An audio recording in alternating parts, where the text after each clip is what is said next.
بسم الله الرحمن الرحیم. الحمد لله والصلاة والسلام على رسول الله وعلى آله واصحابه وموالاه. میگوید خودت را عوض کن، قسمت خود به خود عوض می شود.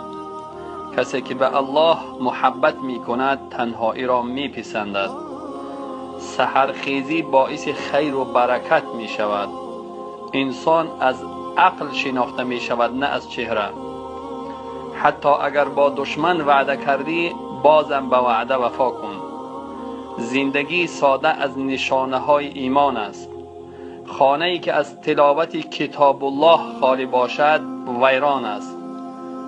اگر میخواهی مصیبت های زندگی را کم کنی همیشه خود را با ذکر الله مشغول کن.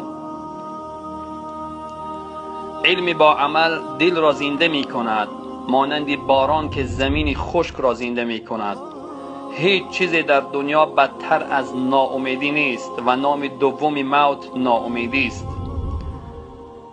حفاظت زبان از حفاظت دولت مشکل تر است.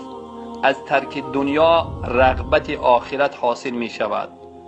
فقیر آن است که نیکی نداشته باشد. جز الله به هیچ کس امیدوار نباش. اگر تو از الله راضی هستی پس این نشانه رضایت الله از تو است. بهترین دوست آن است که تو را به نیکی امر می کند. بخیل همیشه ذلیل و خوار است. توبه کردن آسان است اما گناه را برای همیشه ترک کردن مشکل است.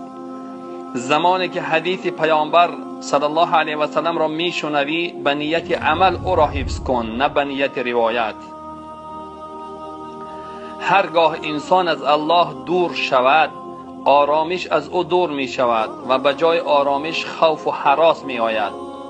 کسی که زیاد صحبت می کند لغزش زیاد می کند. از دوست غیر قابل اعتماد تنهایی بهتر است.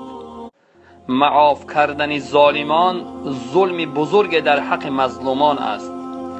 اثر زخم شمشیر بر بدن می ماند و اثر سخن بد بر روح می ماند.